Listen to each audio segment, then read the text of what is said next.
Friends, आत्तापर्यंत पॉइसलीस इक्वेशनवरती जे problems होते त्याचं डिस्कशन घेतलेलं आहे. प्रॉब्लेम नंबर 20 हा आपला डिस्कस करून झाला आहे. आता पुढील प्रॉब्लेम घेणार आहोत, प्रॉब्लेम नंबर 22. सो हा डाऊटला काही विद्यार्थ्यांनी विचारलेला होता, तो प्रॉब्लेम समजून घेऊया. We have two narrow capillary tubes T1 and T2. Okay, their lengths are L1 and L2 and radii of cross section are R1 and R2 respectively. Okay, पुढे त्यांनी असं सांगितलं, the rate of flow of water under a pressure difference P through tube T1 is 8 centimeter cube per second. If L1 is equal to twice of L2 and R1 is equal to R2, what will be the rate of flow when two tubes are connected in series and the pressure difference across the combination is same as before? आता या problem मध्ये तुम्हाला काय सांगितलंय, दोन tubes आहे. So here is a one tube, एक tube असेल, दोन कॅपिलरी ट्यूब आहे. एक कॅपिलरी ट्यूबला मी T1 म्हणतो आणि एक अशी सेकंड कॅपिलरी ट्यूब आहे. Here is a second capillary tube, याला म्हणणार आहोत आपण T2. Next here is a length L1 असेल and here is a length किती असणार आहे, L2 एवढी लेंथ असेल. पुढे त्यांनी असं सांगितलं की द रेट ऑफ, हे बघा, the rate of flow of water under pressure P through tube T1 is 8 centimetre cube per second. So ज्यावेळेस ट्यूब T1 मध्ये प्रेशर डिफरन्स P एवढा असेल त्यावेळेस rate of flow of water असणार आहे 8 centimetre cube per second. एवढा flow first tube मधून होत आहे. नेक्स्ट त्यांनी असं सांगितलं, if L1 is equal to twice of L2. So next situation आहे L1 is equal to twice of L2, he situation दिलेली आहे. आणि पुढील सिच्युएशन आहे R1 is equal to R2. त्याच्यामध्ये त्यांनी कुठेही चेंजेस केलेले नाहीये. So here is simple, R1 is equal to किती आहे, R2. आणि या दोन्ही ट्यूब ज्या आहेत त्या सिरीज मध्ये कनेक्ट केल्या. So here is one tube, tube 1 T1, याची जी लेंथ आहे ती L1 is equal to twice of L2 एवढी लेंथ आहे. आणि इथं सेकंड ट्यूब अशी कनेक्ट केली दोन्ही सिरीज मध्ये. ओके, यस, इथं हॅव्हिंग लेंथ L2. मग इथं L2 ची व्हॅल्यू असणार आहे, L2 इज इक्वल टू येऊन जातो L1/2 येऊ. आता याची टोटल लेंथ किती असणार आहे, टोटल लेंथ असेल L एवढी. म्हणजेच ही टोटल लेंथ येऊन जाते L1 प्लस काय असेल, L2 असेल. ही असेल त्या ट्यूबची टोटल लेंथ. आणि ऑब्विसली ट्यूब T1 मधून किती फ्लो होतोय, steady flow V is equal to 8 centimetre cube per second. आणि आता त्यांनी विचारलं, ज्यावेळेस या दोन्ही ट्यूब अशा पद्धतीने सिरीज मध्ये कनेक्ट असतील त्यावेळेस rate of flow of volume किती असेल, असा हा सिंपलचा प्रॉब्लेम आहे. बरोबर आहे. मग अकॉर्डिंग टू, आपण इथे सिंपल काय वापरणार, according to Poiseuille's equation. So simple या ठिकाणी यूज करणार according to Poiseuille's equation. Poiseuille's equation, Poiseuille's equation काय सांगतं, rate of steady flow is equal to असतो pi P R⁴ divided by 8 eta multiply by length. पहिल्या tube मधून ज्यावेळेस हा एवढा फ्लो होणार आहे, फर्स्ट ट्यूब मधून हा फ्लो जो होणार आहे तो आहे V इज इक्वल टू असेल 8 centimetre cube per second.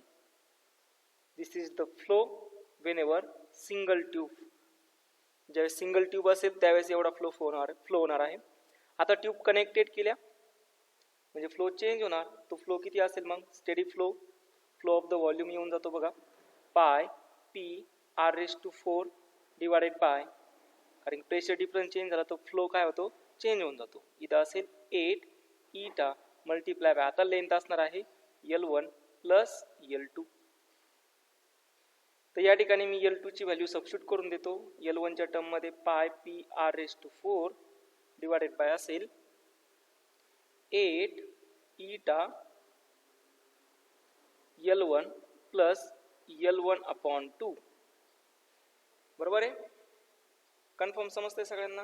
Okay, आता पुढे काय करणार, तर सिंपल आहे. आता फक्त व्हॅल्यू काय करायच्या, सबस्टिट्यूट करायच्या. याला जर सिम्प्लिफाय केलं तर याला सिम्प्लिफाय केल्यानंतर येऊन जातं बघा, v is equal to pi p r raise to 4 divided by असेल 8 eta, हे येऊन जातं 3 अपॉन 2 मल्टीप्लाय बाय L1.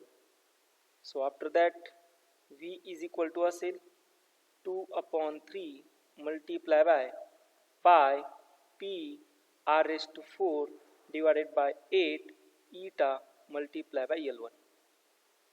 आता याची व्हॅल्यू तुम्हाला माहिती आहे, म्हणजे फर्स्ट ट्यूबमधून जो फ्लो होत होता त्याची व्हॅल्यू तुम्हाला माहिती आहे. याची व्हॅल्यू किती येऊन जाते, तर या ठिकाणी v इज इक्वल टू पहिल्या ट्यूबमधून फ्लो होत असताना v इज इक्वल टू असतो 8 सेंटीमीटर क्यूब पर सेकंड. एवढा तो फ्लो असेल, तो फ्लो फक्त इथं मल्टिप्लाय करून देणार. So v is equal to 2 upon 3 multiply by 8. Answer किती येऊन जातं, 16 upon 3 centimetre cube per second. So this is the volume flowing per second. किती आलं ते, 16 अपॉन 3. आता 16 अपॉन 3 आपले का ऑप्शन कुठे चेक करूया, आहे का, ओ आहे. किती नंबरचा, option B is your answer. Okay, hope so सगळ्यांना प्रॉब्लेम व्यवस्थित समजला असेल, काय अडचण नाही. चला आता पुढील प्रॉब्लेम घेऊया. सो नेक्स्ट प्रॉब्लेम होता 28 नंबर. 28 नंबर मला नाही समजला, तुम्ही का डाऊटला विचारलात, पण ठीक आहे, विचारला आहे तर सॉल्व करून देतो. बघा, a liquid flow in a tube, here is a problem. A liquid flow in a tube from left to right as shown in figure. इथं डायग्राम दिली. So this is the liquid flow from left to right. इथं velocity पण दिलेली आहेत, v1 आणि v2. पुढे काय सांगितलं, a1 and a2 are the cross sections of the portion of the tube as shown in figure. Then the ratio of speeds v1 divided by v2 will be. बघा, एकच tube आहे, फक्त त्याचा area change झालेला आहे. So simply we are using equation of continuity. मग equation of continuity वापरलं तर काय होऊन जातं, a1 v1 is equal to काय असणार आहे, a2 v2. आणि त्यांनी रेशो घ्यायला लावला v1 upon v2. v1 upon v2 किती होऊन जातो, a2 डिवायडेड बाय a1. झाला आन्सर आलं. असा जो ऑप्शन असेल ते तुमच्यावाला आन्सर. किती नंबर आला, option B is your correct answer. Okay, सोपं होता, ठीक आहे. चला आता पुढील प्रॉब्लेम घेऊया. प्रॉब्लेम नंबर 33 डाऊटला विचारलेला होता काय विद्यार्थ्यांनी. 33, according to Bernoulli's equation p upon rho g plus h plus half of v square upon g constant, the terms a b c are gradually called respectively. बघा रे, या आपण इक्वेशन घेतलंय, या टाईपचं इक्वेशन. दिस इक्वेशन आपण म्हणलो तो प्रेशर हेड, ग्रॅव्हिटेशन हेड आणि त्यानंतर व्हेलॉसिटी हेड याच्या टर्म्समध्ये आपण घेतलेलं होतं. त्यामुळे आपला ऑप्शन असेल option C, p upon rho g pressure head, h simply it is called as a gravitational head आणि half of v square upon g we simply called as a velocity head. Okay, theoretical problem होता. So next problem number 36 हा डाऊटला विचारला होता काय विद्यार्थ्यांनी. बघा, in this figure an ideal liquid flows through the tube which is of uniform cross section. The liquid has velocities va and vb and pressure pa and pb at points a and b respectively. Okay, आता या problem मध्ये काय सांगितलंय समजून घ्या. तुम्हाला हा एक लिक्विड फ्लो दिला आहे, बरोबर, आणि या लिक्विड फ्लो मध्ये पॉइंट ए आणि पॉइंट बी असे दोन पॉइंट्स आहेत. तर अकॉर्डिंग टू बर्नौलीज थेरम किंवा सिंपल आपण म्हणणार according to equation of continuity, वेलॉसिटीवरती दोन्ही एरिया सेम आहे, इथंही एरिया आणि इथलाही एरिया सेम आहे. त्यामुळे आपण सिंपल म्हणणार velocity at point A is equal to काय असेल, velocity at point B. Option A correct आला. ओके, वेलॉसिटीज आपल्याला भेटली. आता प्रेशर फाईन करायचं. तर प्रेशर कसं फाईन करणार, चला दोन्ही पॉईंट्स कंपॅरिझन करूया. सो पॉइंट ए ला जे प्रेशर असेल ते काय असणार आहे, पी ए, आणि हाईट किती आहे या ठिकाणी 0, बरोबर. आणि पॉइंट बी ला प्रेशर किती असेल, पी बी, आणि तो ए पासून काहीतरी हाईट वरती असेल. म्हणजे पॉइंट बी वरती काहीतरी प्रेशर असणार आहे, किती रो जी एच. आणि तुम्हाला माहिती आहे एकदा जर डेप्थ वाढली, हाईट जर इन्क्रीज झाली तर प्रेशर काय होत असतं, वाढत असतं. मग इथं सिंपल तुम्ही म्हणणार pressure at point B is much greater than pressure at point A. So your option D also correct. सो या ठिकाणी दोन ऑप्शन आले, मल्टिपल चॉईसमध्ये येऊ शकतो. वेलॉसिटीज ऑब्वियसली सेम असतील, बट प्रेशर डिफरन्स क्रिएट होणार का, कारण की पॉईंट बी हा ए पासून काहीतरी हाईटवरती डेप्थला आहे, आणि त्या depth because of that depth there pressure should be increases. Point clear झाला सर्वांना, कन्फर्म. चला आता पुढील प्रॉब्लेम घेऊया. So here is problem number 37. डाऊटला विचारलेला होता काही विद्यार्थ्यांनी, बघूया. A liquid flows through a horizontal tube. The velocities of the liquid in the two sections which have area of cross section A1 and A2. ठीक आहे, area of cross section दिलेला आहे आणि पुढं velocities V1 and V2 respectively.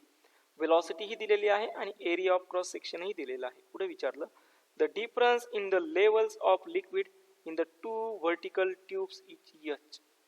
त्यांनी असं सांगितलं जो डिफरन्स आहे दोन व्हर्टिकल लेवलमध्ये, त्या डिफरन्सला एच एवढं म्हणलं आहे. किंवा इथं डायग्राम दिलेली आहे. त्यानंतर या डायग्राममध्ये तुम्हाला सरळ सरळ सांगितलं this is the area A1, flow of velocity V1. या ठिकाणी कॅपिलरी ट्यूब जोडलेली आहे, या ठिकाणी कॅपिलरी ट्यूब जोडलेली आहे. एरिया चेंज झाला, वेलॉसिटी चेंज होते according to equation of continuity. A1 V1 is equal to काय असेल, A2 V2. इक्वेशन ऑफ कंटिन्युटीला कोण फॉलो करतोय, आपला ऑप्शन ए फॉलो करतोय. काय सांगतोय, the volume of liquid flows through the tube in a unit time is A1 V1. Okay. आता यानंतर दोन्ही कॅपिलरी मध्ये हाईट डिफरन्स दिलेला आहे. हा एवढा हाईट डिफरन्स किती आहे, एच एवढा आहे. मग या ठिकाणी सिंपल आपण वापरणार बर्नौलीज इक्वेशन. बर्नौलीज इक्वेशन काय, P1 plus rho g H plus half of काय असतो माहिती तुम्हाला, rho multiply by V1 square, बरोबर, इज इक्वल टू असेल P2 प्लस, थोडं मी इकडे घेतो, rho g H plus half of rho multiply by V2 square. Obviously ही जी हाईट घेत असतो, ही हाईट म्हणजे हॉरिझॉन्टल लेवलला, या दोन्ही ठिकाणी हॉरिझॉन्टल लेवलला. आणि हॉरिझॉन्टल लेवलला इथं कुठेही हाईट डिफरन्स येतोय का, नाही. That means both height are same. H1 is equal to काय असेल, H2. म्हणजे मी याला जर H1 म्हणलं, याला जर H2 म्हणलं, तर ह्या दोन्ही H1 is equal to H2 is equal to H जर म्हणलं, this is the height of the horizontal points, तर हे दोन्ही पॉईंट्स काय होऊन जातात, कॅन्सल होऊन जातात. म्हणजे इक्वेशन असतं P1, हे तुमचं मी एका लेक्चरमध्ये ही टर्म्स मी तुम्हाला व्यवस्थित समजून सांगितली. हाफ ऑफ असेल rho multiply by V1 square is equal to P2 plus half of असेल rho multiply by V2 square. त्याला मी असंही नोट डाऊन करू शकतो बघा, P1 minus P2 is equal to 1/2 rho common जर घेतला तर ते येऊन जातं V2 स्क्वेअर मायनस असणार आहे V1 स्क्वेअर एवढा. आणि हा प्रेशर डिफरन्स आहे. प्रेशर डिफरन्स कशामुळे आला, तर काहीतरी हाईट डिफरन्स आला. म्हणजे तुम्ही सिंपल सांगू शकता pressure difference P1 minus P2 is equal to किती असेल, rho g multiply by H. घेतलंय आपण, कन्फर्म. ओके.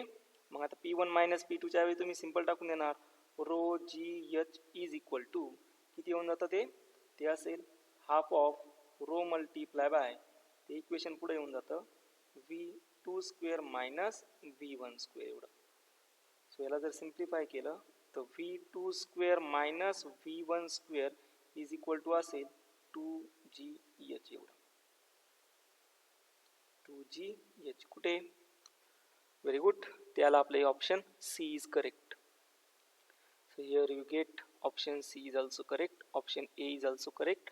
आणि पुढे सांगितलं the energy per unit mass of the liquid is the same in both the section of the tube. Obviously this is the Bernoulli's theorem. So according to Bernoulli's theorem, whatever pressure are producing, rate of flow of liquid is same. That means we simply say that energy per unit mass is also same. So we get the option A, C and D are correct. Hopes सगळ्यांना problem व्यवस्थित समजला असेल. Okay, चला पुढील problem घेऊया.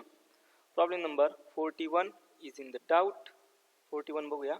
अ L shape glass tube is just immersed in a flowing water such that its opening is pointing against the flowing water.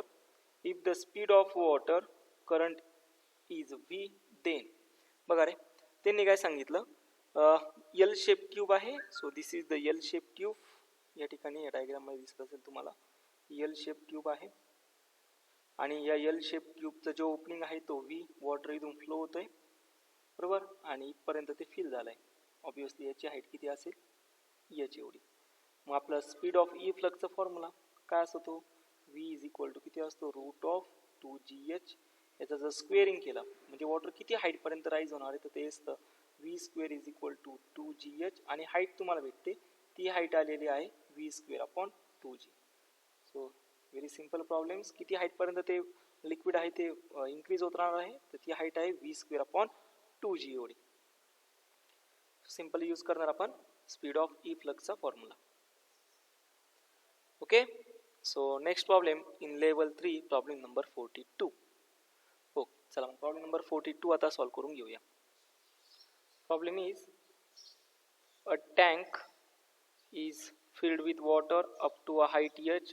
Water is allowed to come out of the hole P in one of the walls at a depth d below the surface of water, and they are asking about the expression the horizontal distance x in terms of h and d. तुम्हाला simple त्यांनी find करायला सांगितली range किती असेल, range किती असेल. Already या रेंजचं equation मी घेतलेलं आहे बघा, परत एकदा समजून सांगतो. टोटल हाईट h एवढी असेल, ते जे होल इथं क्रिएट झालंय ते होल जे आहे any one of the wall ते आहे डी एवढ्या डिस्टन्सवरती. सो रिमेनिंग हाईट असेल, तुम्हाला माहिती रिमेनिंग हाईट किती असणार आहे, h मायनस डी एवढी. h मायनस डी एवढी काय असेल, रिमेनिंग हाईट असेल. मग या टँकला पूर्ण खाली होण्यासाठी किती वेळ लागेल, मग टाइम सगळ्यांना माहिती आहे. कसं फाइंड करतो, simple kinematical equation s is equal to ut plus half of at square. Initial speed काय असेल 0, एस म्हणजे हाईट किती आहे h मायनस डी, परत पुढं असेल u म्हणजे 0 multiply by T plus half of याच्यावर ॲक्सिलरेशन ॲक्ट होतं, ॲक्सिलरेशन ड्यू टू ग्रॅव्हिटीचं, आणि असेल टी स्क्वेअर. म्हणजेच टाइम तुम्हाला भेटतो root of 2 multiply by h minus D divided by किती असेल, जी असेल. हा एवढा टाइम लागेल त्या टँकला खाली होण्यासाठी. आता टाइम भेटला, वेलॉसिटी किती असेल, obviously according to speed of efflux v is equal to असेल रूट 2g आणि मल्टिप्लाय बाय h घेतो, स्मॉल h. तो h सांगत असतो तो जे होल क्रिएट केले ते होल सरफेस पासून किती हाईट वरती आहे तर ती हाईट आहे d एवढी. म्हणून इथं असेल 2g मल्टिप्लाय बाय t. आता x फाइंड करायचं, x इज इक्वल टू काय असेल, velocity multiply by time. So you get x is equal to velocity value substitute करून देणार 2g multiply by capital D आणि मल्टिप्लाय बाय इथं असेल time 2 multiply by h minus capital D divided by g. g and g get cancel. You get x is equal to 2 under root of d multiply by h minus d. This is your actual answer. सोपं होतं problem. मग आता answer कोणता असेल, option C. हे already एका लेक्चरमध्ये डिस्कसही केलेला आहे.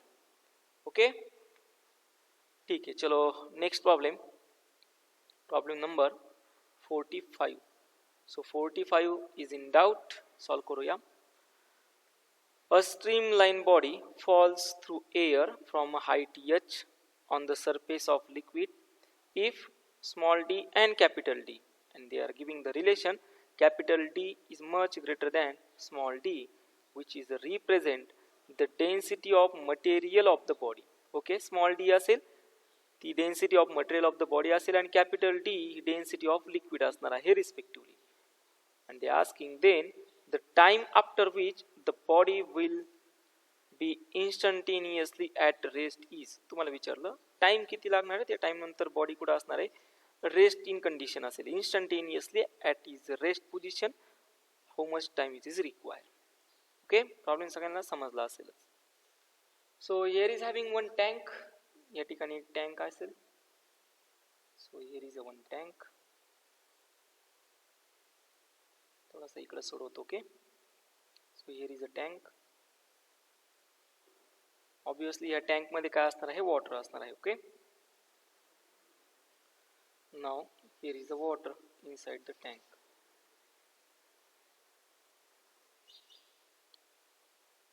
बऱ्याच वेळेस या वेने आपण प्रॉब्लेम सॉल्व्हही केलेले आहेत. परत एकदा घेतो. उद्याच्या एक्झामसाठी सगळ्यांना ऑल द बेस्ट. व्यवस्थित एक्झाम द्या. क्वेश्चन पेपर परत एकदा सांगतो, इझी आहे. फक्त तुम्ही किती त्याच्यावरती काम केलेलं आहे, किती तुमचा अभ्यास झाला आहे, त्यानुसार तुम्हाला उद्याची एक्झाम जाणार आहे. ठीक आहे.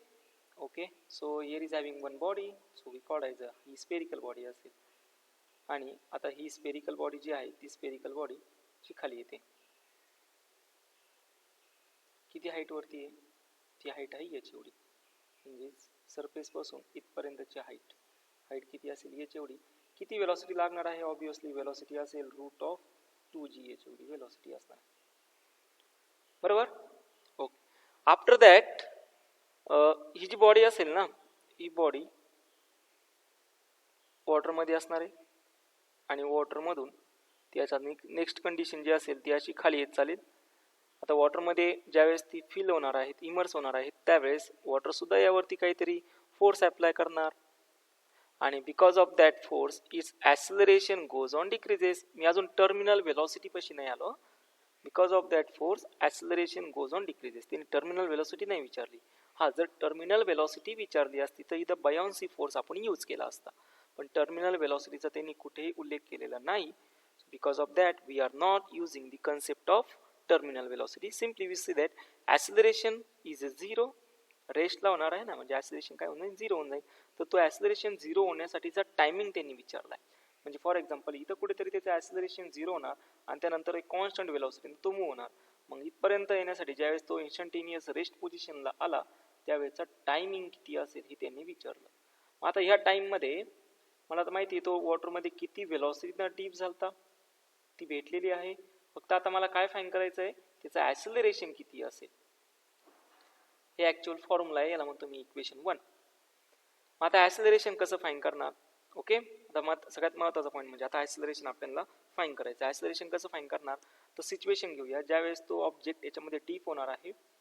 So simply we are using the free body diagram. Free body diagram म्हणजे याच्यावर वेट असेल डाऊनवर्डला. This is the weight of body. Weight of body. त्यानंतर यावरती दुसरा फोर्स अप्लाय करणार आहे, तो कोण, ऑब्जेक्ट वॉटरने ऍक्ट केलेला अपथ्रस्ट फोर्स. नेक्स्ट असेल अपथ्रस्ट फोर्स. अपथ्रस्ट फोर्स सुद्धा वॉटर त्यावरती ऍक्ट करणार आहे. आणि आपल्याला दोन डेन्सिटीज दिल्या आहेत. Small D, this is the density of body. ही बॉडीची डेन्सिटी आहे. आणि कॅपिटल डी जी असणार आहे, this is the density of liquid. मग आता फ्री बॉडी डायग्राम भेटली बघा. असा हा ऑब्जेक्ट होता, याच्यावर वेट आलं, हे डाऊनवर्डला. ओके, त्यानंतर याच्यावर अप्लाय झालेला फोर्स होता बायॉन्सी फोर्स किंवा त्याला आपण अपथ्रस्ट फोर्स सुद्धा म्हणतो. आणि त्यानंतर त्याचं ॲक्सिलरेशन कुठं होतं, डाऊनवर्डला. मग इक्वेशन ऑफ मोशन वापरणार. इक्वेशन ऑफ मोशन काय असणार आहे, upthrust force. Simply we say that upthrust force, acceleration decrease होणार आहे. ॲक्सिलरेशन डिक्रीज होणार आहे म्हणजे सिंपल आपण मायनस ए घेत असतो. मग मायनस ए घेत असतो. सो याला डायरेक्ट लिहितो upthrust force minus weight of body आणि इज इक्वल टू असेल ॲपरंट वेट. Apparent weight. आता हे सगळे फोर्सेस आहे. अपथ्रस्ट फोर्स म्हणजे mass multiply by acceleration. Acceleration सगळ्या ठिकाणी कोणचं ॲक्ट झालं, जी एवढा ॲक्ट झालं. मग ते असणार आहे मास आपण अपथ्रस्ट फोर्ससाठी घेणार. सिंपल लिहून देतो बघा, मास मल्टिप्लाय बाय ॲक्सिलरेशन. बॉडीचा असेल mass of the body multiply by acceleration due to gravity. Apparent weight असणार आहे, ते ॲपरंट वेट येऊन जातं. ज्यावेळेस हे दोन्ही फोर्स ॲक्ट होणार त्यावेळेस mass apparent multiply by acceleration due to gravity असेल. आता हे लिक्विडनी तेवढ्या मासवरती अप्लाय केलेला फोर्स असेल, मग त्या ठिकाणी मास येऊन जातं किती व्हॉल्यूम त्या बॉडीचं डीप होतं. त्यानंतर डेन्सिटी ऑफ लिक्विड आणि ॲक्सिलरेशन जे असेल ते ॲक्सिलरेशन ड्यू टू ग्रॅव्हिटी असणार आहे, minus mass of the body म्हणजे व्हॉल्यूम असणार आहे. सिंपल व्हॉल्यूम आणि डेन्सिटीच्या टर्ममध्ये रिप्लेस करतोय मासला. त्यानंतर डेन्सिटी ऑफ बॉडी असेल multiply by acceleration due to gravity. Apparent weight म्हणजे परत व्हॉल्यूम येऊन जाणार आहे. जेवढं व्हॉल्यूम डीप झालं तेवढंच व्हॉल्यूमवरती फोर्स अप्लाय होणार, म्हणजे सगळ्या ठिकाणी व्हॉल्यूम काय असणार आहे, सारखंच असणार आहे.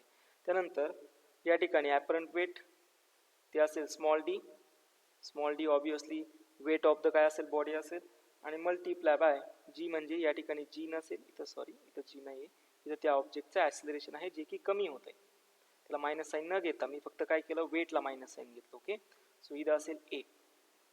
हे तुम्हाला माहिती आहे ना इक्वेशन ऑफ मोशन, म्हणजे या डायरेक्शनला असेल तर हा मायनस ए घ्यायचा. कसं घेणार, डब्ल्यू बरोबर minus upthrust force is equal to minus M multiply by A. मी याला प्लस केलं तर याला काय येऊन जाईल, मायनस येऊन जाईल. मी फक्त ते घेताना काय घेतलं, डायरेक्ट घेतलं या ठिकाणी. ओके, आता काय कॅन्सल होतं बघा, volume and volume get cancel. So इथं असेल डी मायनस स्मॉल डी, यामधून acceleration due to gravity common निघेल, डिवायडेड बाय असणार आहे small D is equal to काय असेल, ॲक्सिलरेशन. सो या ठिकाणी बघा तुम्हाला ॲक्सिलरेशनची व्हॅल्यू भेटलेली आहे, म्हणजे त्या ऑब्जेक्टचं एवढं ॲक्सिलरेशन कमी होत राहणार आहे. रेस्टला जातो ना, म्हणजे एवढं ॲक्सिलरेशन काय झालं, कमी झालं. दिस इज इक्वेशन 2. सो सिंपल काय व्हॅल्यू करणार, टाइम फाईंड करायचा. Substitute equation 2 in equation 1. Equation 1 मध्ये सिंपल व्हॅल्यू काय करून देऊया, सबस्टिट्यूट करून देऊया. म्हणजे टाइम इज इक्वल टू असणार आहे, वेलॉसिटी किती आलेली आहे, ती आहे रूट ऑफ 2gh एवढी, आणि ॲक्सिलरेशन किती आलं बघा, ॲक्सिलरेशन येऊन जातं capital D minus small D multiply by acceleration due to gravity divided by असेल 1/a ना, म्हणजे आपल्याला या ठिकाणी व्हॅल्यू सबस्टिट्यूट करायची आहे 1/a ची. सो इथं येऊन जातं 1/a. So you get small D divided by असणार आहे कॅपिटल डी स्मॉल डी यांचा difference multiply by acceleration due to gravity.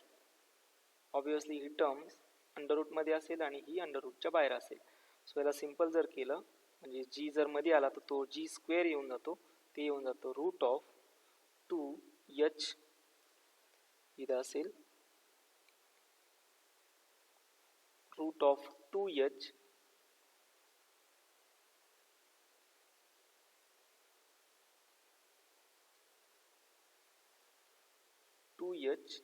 Upon g multiply by असणार आहे स्मॉल डी डिवायडेड बाय असेल capital D minus small D. असा जो option असेल ते ॲक्च्युअल तुमच्यावाला आन्सर असणार आहे, बरोबर. असा ऑप्शन कुठे ते पण बघणार आहोत आपण. बघा पहिला ऑप्शन येतोय का, पहिला नाही, सेकंड नाही, थर्ड नाही. So you get option 4 is your correct answer. Clear झालं सर्वांना, इझी होता problem. Okay, very good. So problem next पुढे आहे प्रॉब्लेम नंबर 51. ठीक आहे, 51 सॉल्व करूया. काय सांगितलंय बघा, the rate of flow of liquid in a tube of radius R length L whose ends are maintained at a pressure difference P is. बघा ज्यावेळेस मेंटेन प्रेशर डिफरन्स P असेल त्यावेळेस एवढं व्हॉल्यूम फ्लो होणार आहे. किती ते V is equal to pi Q P R raise to 4 upon N eta multiply by L. Already तुम्हाला इक्वेशन दिलेलं आहे, where eta is a coefficient of viscosity and Q. तुम्हाला व्हॅल्यू ऑफ क्यू विचारली. Problem एकदम simple आहे, जे equation दिले ते नोट डाऊन करून घेऊ. काय equation, V is equal to pi Q P R raise to 4 divided by eta multiply by L. आता बर्नौलीच्या थेरमनुसार हे जे स्टेडी व्हॉल्यूम आहे ते माहिती तुम्हाला, पाय पी आर रेस टू 4 8 इटा मल्टिप्लाय बाय एल. म्हणजे व्हीच्या ऐवजी फक्त आपण पॉइसोलिस इक्वेशन, बर्नौलीस नाही सॉरी, पॉइसोलिस इक्वेशननुसार व्हॉल्यूमची जे स्टेडी व्हॉल्यूम होतं त्याची इक्वेशन्स आपण सबस्टिट्यूट करून दिलं आणि याला फक्त कम्पेअर केलं, ते येऊन जातं pi Q P R raise to 4 divided by असणार आहे इटा मल्टिप्लाय बाय एल. काय कॅन्सल होत होतं, पाय पी आर रेस टू 4 इटा एल पाय पी आर एस टू 4 इटा एल कॅन्सल होऊन गेलं तर तुम्हाला क्यू इज इक्वल टू भेटेल 1/8 भेटतोय बघा बरं Q is equal to 1/8 and this q is equal to 1/8 it is your actual answer. Clear झालं सर्वांना. सो 53 चा ऑप्शन काय असेल option B is your answer. Okay ठीक आहे चला आता पुढील प्रॉब्लेम घेऊया. पुढील प्रॉब्लेम होता 58 नंबर डाऊटला विचारलेला होता थेरॉटिकल प्रॉब्लेम आहे. ओके काय प्रॉब्लेम नाही. A viscous fluid is flowing through a cylindrical tube. The velocity distribution of the liquid is best represented by the diagram. बघा तुम्हाला विचारलं velocity distribution कुठं रिप्रेझेंट केला असणार आहे बेस्ट कोणत्या डायग्राम मध्ये बेस्टली रिप्रेझेंट केला असेल आणि ते फ्लुइड जे आहे विस्कस फ्लुइड आहे. तर सगळ्यांना माहिती आहे ज्यावेळेस विस्कस फ्लुइड असतं आणि याची स्कीमॅटिक डायग्राम ज्यावेळेस घेतो तर त्यावेळेस close to the two ends velocity काय असते कमी असते आणि ॲट दिस जसं सेंटरकडे जात जाणार आहे तशी सेंटरची वेलॉसिटी काय असते वाढत जाते. सेंटरपर्यंतची वेलॉसिटी काय होत जाते वाढत जाते. मग असं कुठल्या डायग्राममध्ये रिप्रेझेंट केलंय ते फक्त आपल्याला बघायचं. कुठल्या डायग्राममध्ये फर्स्ट आहे का नाही सेकंड आहे का नाही कुठे आहे third. So your option C is correct. Okay very good. चला आता पुढील प्रॉब्लेम घेऊया. Problem number 60. Here is problem number 60. Two capillary of length L and 2L, two capillary length L and 2L and radius capital R and 2R are connected in series. The net rate of flow of fluid through them will be. तुम्हाला विचारलंय rate of flow of fluid किती असेल. तुम्हाला इथं दिलेलं आहे given rate of flow through a single capillary ती आहे x is equal to p r raised to 4/8 eta multiply by l. असा प्रॉब्लेम आहे आणि त्याचे ऑप्शन्सही दिलेले आहेत. ऑप्शन आहे पहिला आहे 8/9x सेकंड आहे 9/8x थर्ड आहे 5/7x आणि लास्ट आहे 7/5x. ही त्याचे ऑप्शन आहे ए बी सी आणि डी. आता प्रॉब्लेम मध्ये काय सांगितलं आहे पहिल्यांदा ते समजून घेऊ. तर या ठिकाणी प्रॉब्लेम मध्ये सांगताना दोन कॅपिलरी ट्यूब्स आहे त्या सिरीज मध्ये कनेक्ट केल्या. So here is a capillary tube 1 and another is capillary tube second. So these two tubes are connected in series. एकाची लेंथ आहे L एवढी आणि दुसरी जी आहे त्याची लेंथ आहे 2L एवढी. त्यानंतर एकाची जी रेडियस आहे ती आहे कॅपिटल R रेडियस सांगितली कॅपिटल R या ठिकाणी आणि एकाची रेडियस सांगितलेली आहे 2R आहे. ऑब्वियसली 2R म्हणजे हा याच्यापेक्षा जास्त असेल. ओके असा असेल आणि याची लेंथ ही यापेक्षा जास्त असेल आणि हे जे वॉटर आहे ते फ्लो होणार आहे.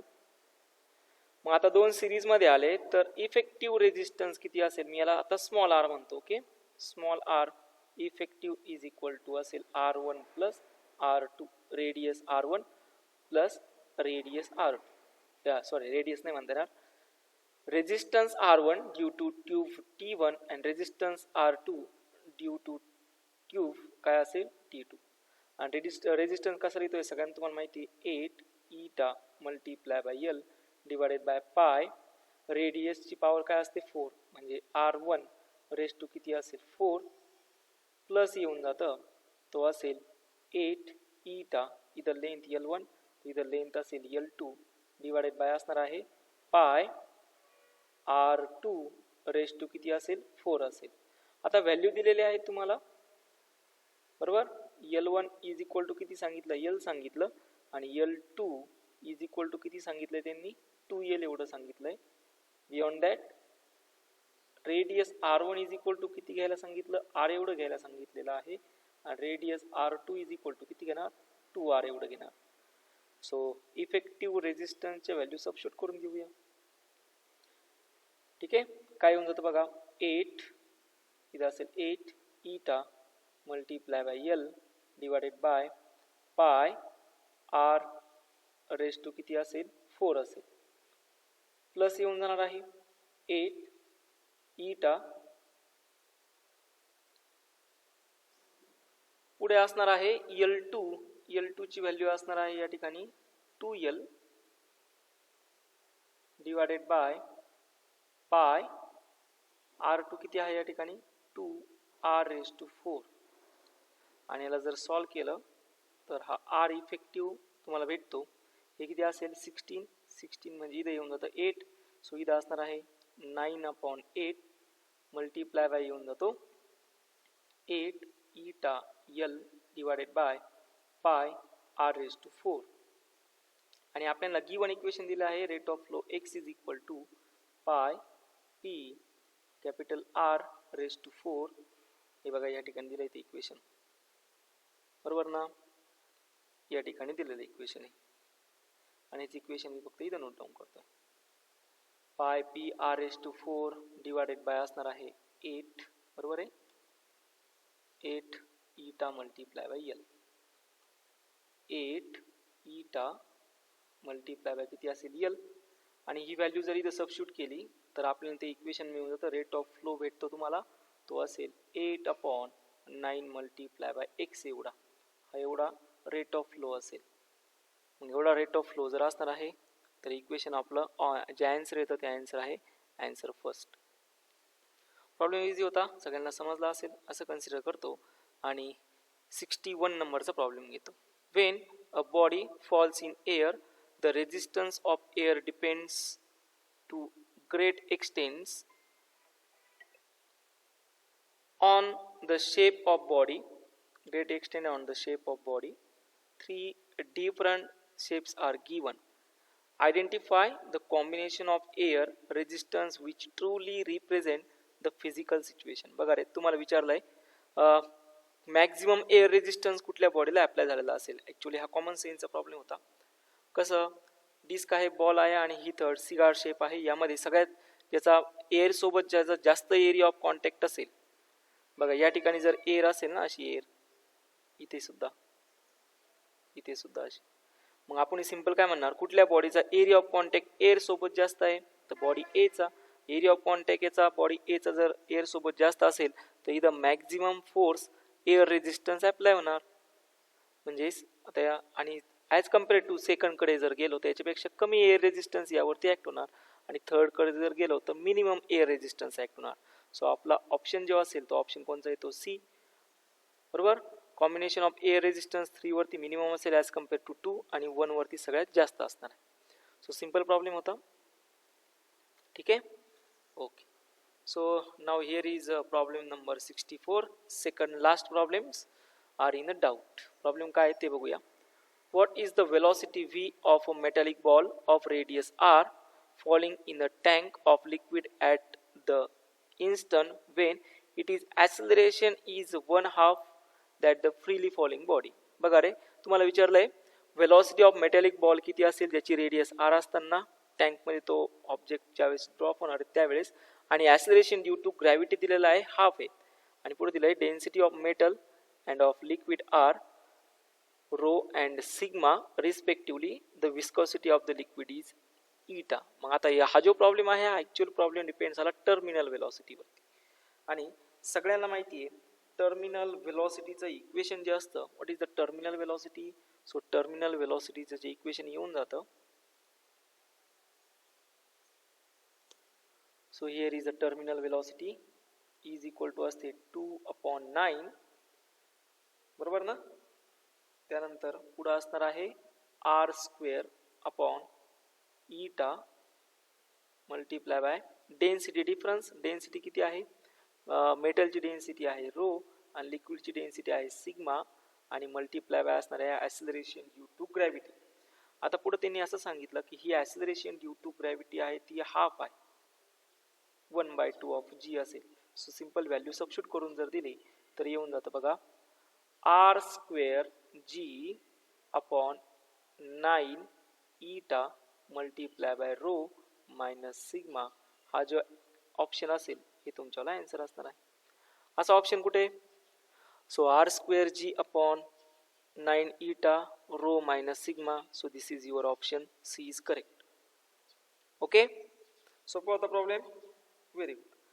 So next last problem and that is an incompressible liquid flows steadily through a cylindrical pipe which has radius 2r at a point A and radius r at point B further along the flow direction if the velocities A is V and velocity at point B is. तुम्हाला विचारलंय velocity at point B incompressible liquid आहे, steady flow आहे.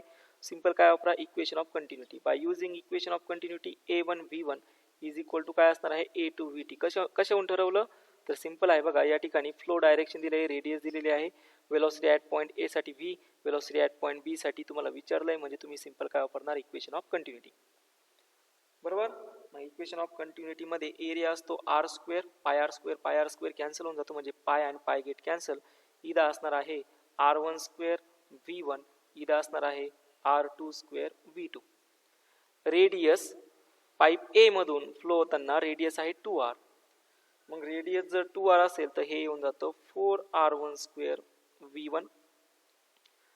बरोबर. आणि सेकंडची radius आहे r एवढी. So दोन्ही ठिकाणी simple r म्हणलंय.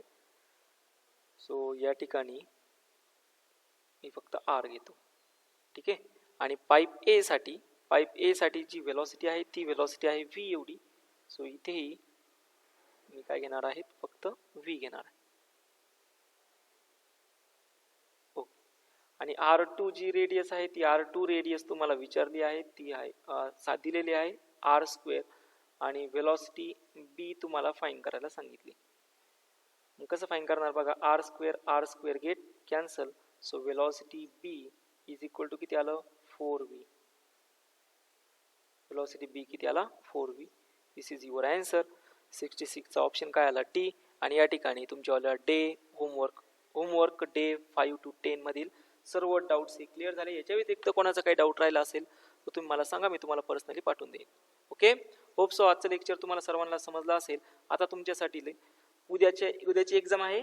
कोणी आजचा होमवर्क मी जो सांगणार तो करायचा नाही, पण तो होमवर्क तुम्हाला संडेसाठी करायचा आहे. संडेसाठी काय करणार तुम्ही, तर सॉल्व एक्झाम्पल सगळे क्लिअर करून घ्या. याच्यात काय डाऊट असेल तर मला सेंड करा. ओके. आणि आता वर्कबुक जे आपलं बोर्डचं वर्कबुक आहे ते आता तुम्ही काय करणार, सॉल्व करणार. आणि त्याच्यातले डाऊट असेल ते मला संडेला संध्याकाळी 5 पर्यंत सगळ्यांनी काय करायचे, सेंड करायचे. ओके. थँक्यू.